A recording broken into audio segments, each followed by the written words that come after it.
এই যে হাজার দুয়েক লোক টোকায় নিয়ে আসবো আমরা,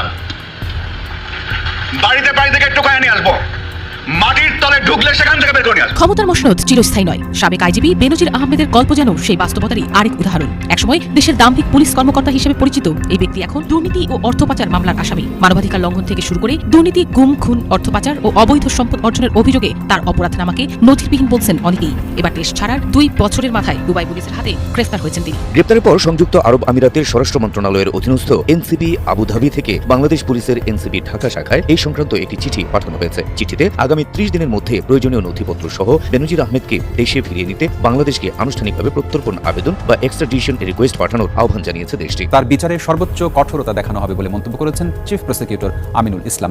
একই সঙ্গে ট্রাইব্যুনালে বেনজিরের বিরুদ্ধে শাপলা চত্বর সহ 10টি মামলার তদন্ত চলছে বলে জানিয়েছেন চিফ প্রসিকিউটর। তার বিচারের ব্যাপারে আমাদের ট্রাইব্যুনাল সর্বোচ্চ কঠোর হস্তে এই বিচারটি সম্পন্ন করা। সংযুক্ত আরব আমিরাতকে এতদিন নিরাপদ আশ্রয়স্থল মনে করেছিলেন বাংলাদেশের ক্ষমতাচ্যুত আওয়ামী লীগের অনেক নেতা ও সাবেক প্রভাবশালী কর্মকর্তারা। কিন্তু সাবেক পুলিশ মহাপরিদর্শক বেনজির আহমেদের গ্রেপ্তারের পর সেই ধারণায় বড় ধাক্কা লেগেছে। বিভিন্ন সূত্র বলছে, গ্রেপ্তার আতঙ্কে এখন দুবাই, আজমান ও আবুধাবি সহ বিভিন্ন শহরে অবস্থানরত অনেক পলাতক নেতা অন্য দেশে সরে যাওয়ার চেষ্টা করছেন। বাংলাদেশের স্বরাষ্ট্রমন্ত্রী সালাউদ্দিন আহমেদ নিজেই জানিয়েছেন, দুদকের মামলায় ইন্টারপোলের সহযোগিতায় দুবাই পুলিশ বেনজির আহমেদকে গ্রেপ্তার করেছে। এর আগে আদালতের নির্দেশে তার বিরুদ্ধে ইন্টারপোলের মাধ্যমে রেড নোটিশ জারির প্রক্রিয়া শুরু হয়েছিল।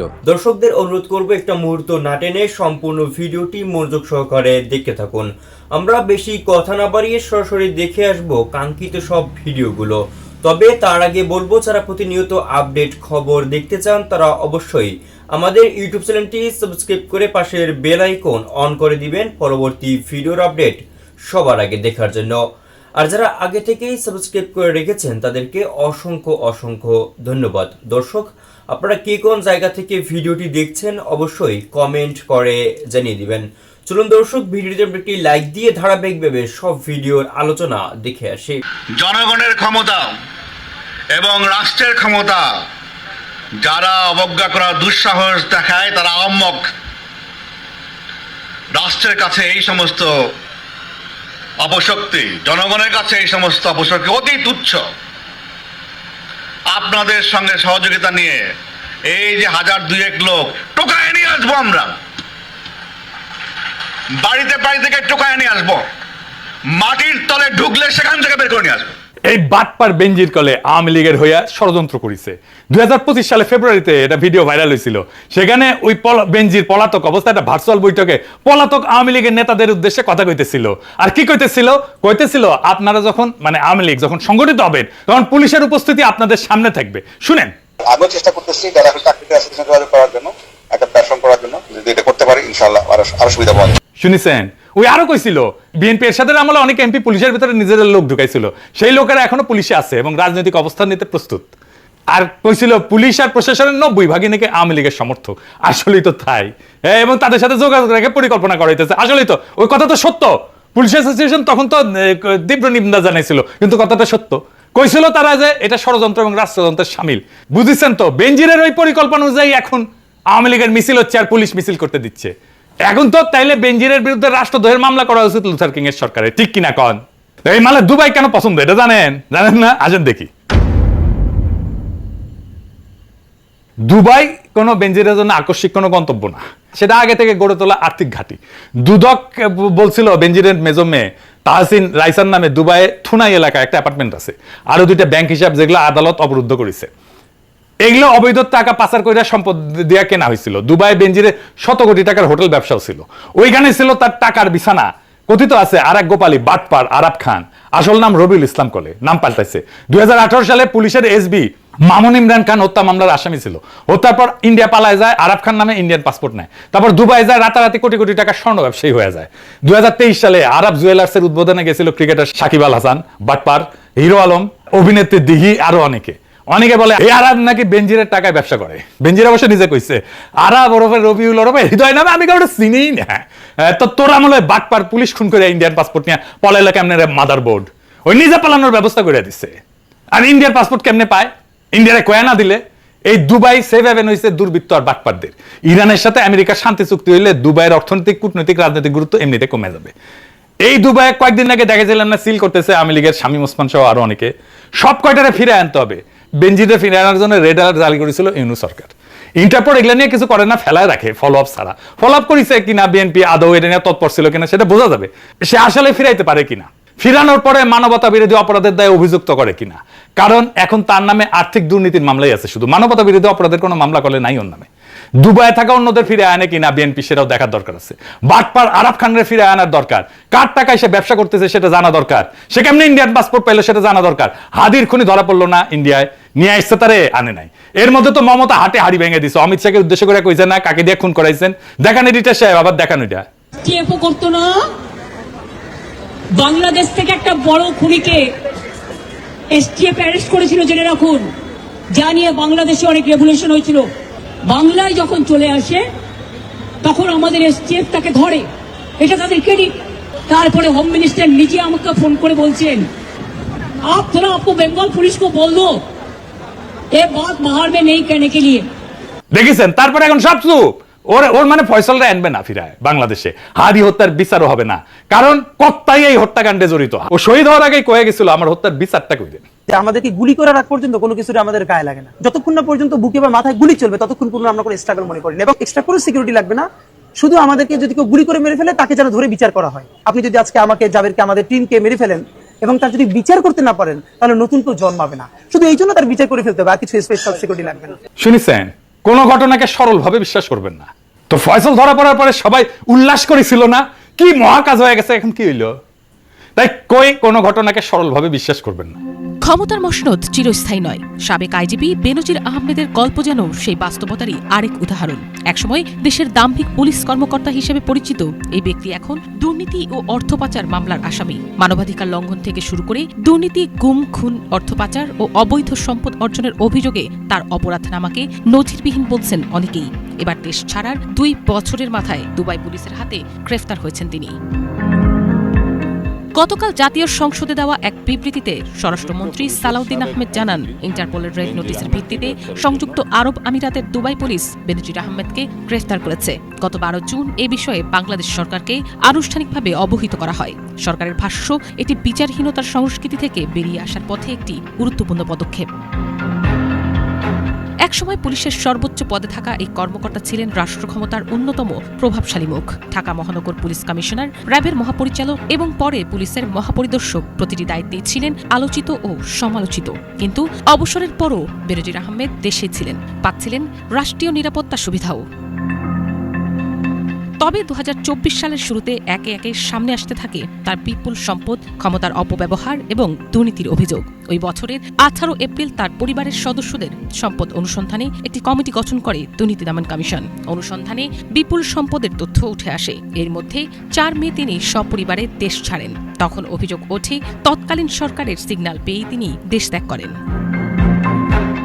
বেনজির আহমেদের বাড়ি গোপালগঞ্জের টুঙ্গিপাড়া হওয়ায় তৎকালীন ক্ষমতাসীন দল আওয়ামী লীগের ঘনিষ্ঠ ছিলেন তিনি। ক্ষমতায় থাকাকালীন গোপালগঞ্জ সদর উপজেলার বৈরাগীটোল গ্রামে 600 বিঘা জমির ওপর বেনজির আহমেদ গড়ে তোলেন Savanna Eco Resort and Natural Park. এছাড়া তার শত শত বিঘা জমি, রিসোর্ট, ফ্ল্যাট, ব্যাংক হিসাব, ব্যবসা প্রতিষ্ঠান সহ কোটি কোটি টাকার সম্পদের খোঁজ পায় দুর্নীতি দমন কমিশন। শুরু হয় অনুসন্ধান, দায়ের হয় একের পর এক মামলা। দুদকের তথ্য মতে বর্তমানে বেনজির আহমেদের বিরুদ্ধে 6টি দুর্নীতির মামলা রয়েছে। মামলার তথ্য অনুযায়ী বেনজির আহমেদের স্ত্রী জিশান মির্জা 31 কোটি 69 লাখ টাকার জ্ঞাত আয় বহির্ভূত সম্পদ অর্জন এবং 16 কোটি 1 লাখ টাকার তথ্য গোপন করেছেন। তাদের বড় মেয়ে ফারহিন রিশতা বিনতে বেনজির 8 কোটি 75 লাখ টাকার এবং মেজো মেয়ে তাহসিন রাইসা বিনতে বেনজির 5 কোটি 59 লাখ টাকার অবৈধ সম্পদ অর্জন করেছেন। বেনজির আহমেদ ও তার স্ত্রী সন্তানদের নামে প্রায় 800 বিঘা জমি, টাকার গুলশানে 4টি ফ্ল্যাট, 33টি ব্যাংক হিসাব, 19টি প্রতিষ্ঠানের শেয়ার ও 3টি বিউ হিসাব এবং 30 লাখ টাকার সঞ্চয়পত্রের সন্ধান পায় দুদক। দুদকের আবেদনে এসব সম্পদের প্রায় পুরোটাই জব্দ করার আদেশ দেন আদালত। দুর্নীতির অভিযোগের পাশাপাশি মানবাধিকার লঙ্ঘন, গুম, খুন, সংখ্যালঘুদের জমি দখল, পাসপোর্ট জালিয়াতি এবং জাল পিএইচডি ডিগ্রি অর্জনের অভিযোগও রয়েছে তার বিরুদ্ধে। মানবতা বিরোধী অপরাধের 2টি মামলাতেও তিনি আসামি। 2021 সালে গুরুতর মানবাধিকার লঙ্ঘনের অভিযোগে যুক্তরাষ্ট্রের নিষেধাজ্ঞার তালিকাও উঠে আসে বেনজির আহমেদের নাম। সেই নিষেধাজ্ঞার পর থেকেই তাকে ঘিরে আন্তর্জাতিক অঙ্গনেও শুরু হয় ব্যাপক আলোচনা। এনসিবি আবুধাবির সাথে সমন্বয়পূর্বক অতি দ্রুতই তাকে বাংলাদেশে নিয়ে আসা হবে। আওয়ামী লীগ আমলের আলোচিত সমালোচিত সাবেক আইজিপি বেনজির আহমেদ দুবাইয়ে গ্রেপ্তার হওয়ার পর তাকে দেশে ফিরিয়ে আনার বিষয়টি এখন সর্বত্র আলোচিত হচ্ছে। কিভাবে কোন প্রক্রিয়ায় তাকে দেশে ফিরিয়ে আনা হবে তা নিয়ে চলছে জল্পনা কল্পনা।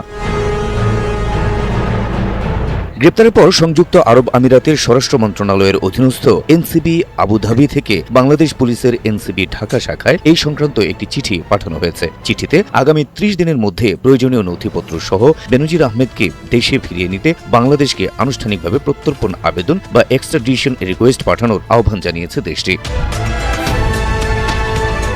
দুবাই থেকে পাঠানো চিঠিতে উল্লেখ করা হয়েছে, বাংলাদেশের দুর্নীতি দমন কমিশন দুদকের মামলার ভিত্তিতে ইন্টারপোলের রেড নোটিশ নং A5174/42025 অনুযায়ী বেনজির আহমেদকে গ্রেপ্তার করা হয়েছে। দেশটির প্রচলিত আইন অনুযায়ী এই গ্রেপ্তারের পর 30 দিনের মধ্যে কূটনৈতিক মাধ্যমে লিখিতভাবে বাংলাদেশ সরকারকে একটি আনুষ্ঠানিক প্রত্যর্পণ অনুরোধ জমা দিতে হবে। এর ব্যত্যয় ঘটলে আইনি জটিলতা তৈরি হতে পারে বলেও উল্লেখ করা হয় চিঠিতে।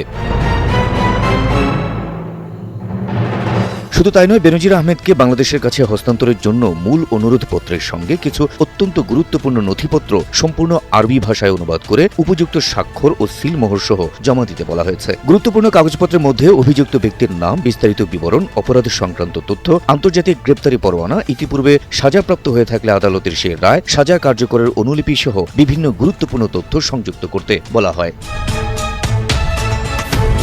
এদিকে দুবাইয়ে গ্রেপ্তার সাবেক আইজিপি বেনজির আহমেদকে দ্রুত দেশে ফিরিয়ে আনার প্রক্রিয়া চলছে বলে জানিয়েছেন দুদকের উপপরিচালক আক্তারুল ইসলাম। তিনি বলেন, জ্ঞাত আয় বহির্ভূত সম্পদ অর্জন ও পাসপোর্ট জালিয়াতির মামলায় পুলিশের সাবেক মহাপরিদর্শক বেনজির আহমেদকে গ্রেপ্তারের জন্য স্বরাষ্ট্র মন্ত্রণালয়ের মাধ্যমে ইন্টারপোলের কাছে আবেদন করা হয়েছিল। সেই আবেদনের প্রেক্ষিতে ইন্টারপোলের সহায়তায় দুবাই থেকে চলতি মাসের 12 তারিখ বেনজির আহমেদকে গ্রেপ্তার করা হয়। সমস্ত প্রক্রিয়া শেষে নির্ধারিত সময়ের মধ্যেই তাকে দেশে ফিরিয়ে আনা সম্ভব হবে বলে প্রত্যাশা করছে দুদক ও স্বরাষ্ট্র মন্ত্রণালয়। এনসিবি আবুধাবির সাথে সমন্বয়পূর্বক অতি দ্রুতই তাকে বাংলাদেশে নিয়ে আসা হবে।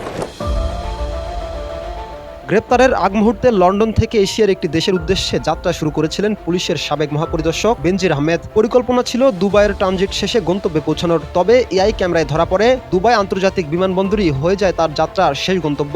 বিমানবন্দরের আধুনিক এআই ভিত্তিক ফেস রিকগনিশন প্রযুক্তিতে শনাক্ত হওয়ার পর ইন্টারপোলের তথ্য ভান্ডার মিলিয়ে তাকে গ্রেপ্তার করে দুবাই পুলিশ। বাংলাদেশ পুলিশ সদর দপ্তর সূত্রে তথ্য নিশ্চিত হওয়া গেছে। এ সময় তার কাছে থাকা বাংলাদেশ, পর্তুগাল এবং সংযুক্ত আরব আমিরাতের 3টি পাসপোর্ট উদ্ধার করা হয়েছে।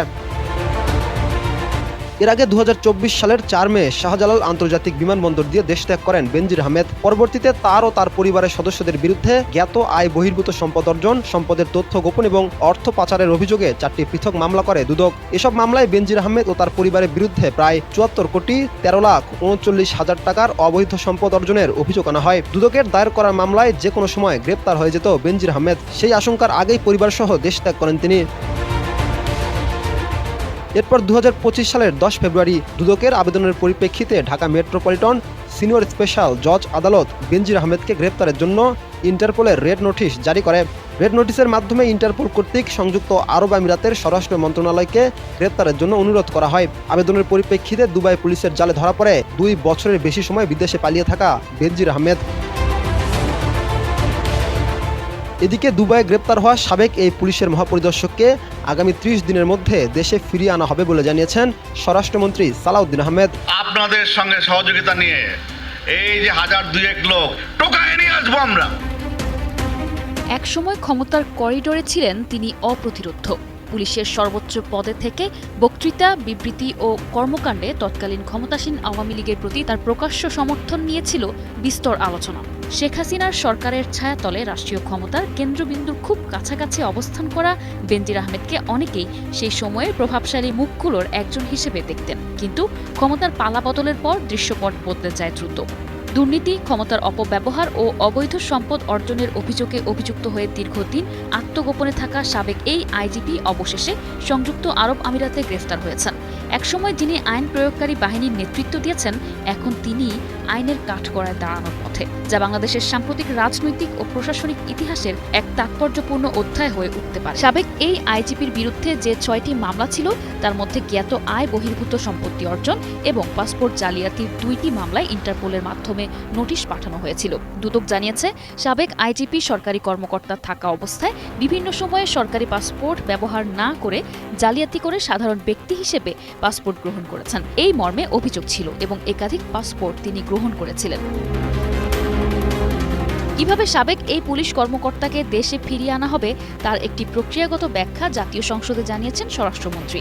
তিনি বলেছেন, গত 12 জুন বাংলাদেশ পুলিশ দুবাই থেকে মেইল পেয়ে বিষয়টি সম্পর্কে অবগত হয়। এনসিবি আবুধাবি জানিয়েছে, UAE ফেডারেল ল নাম্বার 39 অনুযায়ী গ্রেপ্তারের তারিখ থেকে 30 দিনের মধ্যে কূটনৈতিক চ্যানেলের মাধ্যমে আনুষ্ঠানিক এক্সট্রাডিশন রিকোয়েস্ট প্রেরণ করতে হবে। বেনজির আহমেদের বিরুদ্ধে ফৌজদারি দণ্ডবিধির 420, 467 এবং 468 সহ অন্যান্য ধারা এবং বাংলাদেশ পাসপোর্ট অর্ডার 1973-এর 11 ধারার মামলা বিচারাধীন রয়েছে বলেও সংবাদ সম্মেলনে জানান স্বরাষ্ট্রমন্ত্রী। 2015 সালের জানুয়ারি থেকে 2020 সালের 14 এপ্রিল পর্যন্ত র্যাবের মহাপরিচালক হিসেবে দায়িত্ব পালন করেছিলেন বেনজির আহমেদ। এরপর ওই বছরের 15 এপ্রিল থেকে 2022 সালের 30 সেপ্টেম্বর পর্যন্ত আইজিপি ছিলেন তিনি। এরপর 2022 সালের 30 সেপ্টেম্বর আইজিপির পদ থেকে অবসরে গিয়েছিলেন তিনি।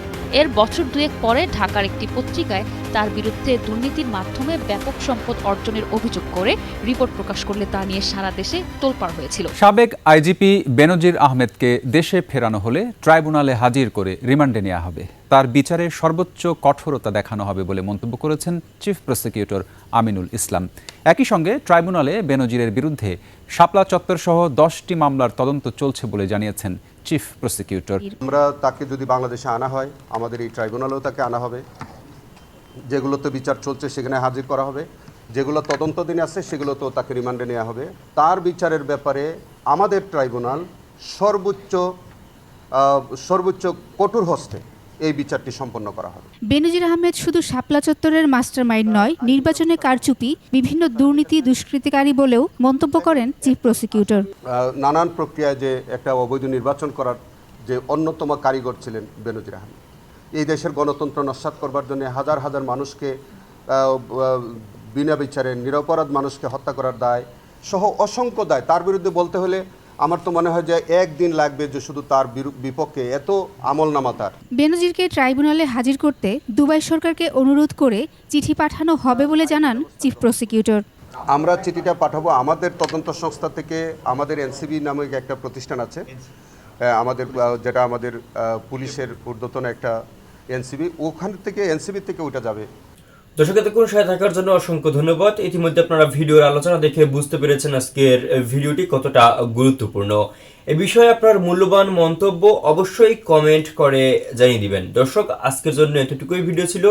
আর পরবর্তী আপডেট খবর পেতে আমাদের চ্যানেলটি অবশ্যই সাবস্ক্রাইব করে পাশের বেল আইকন অন করে দিবেন। আল্লাহ হাফেজ।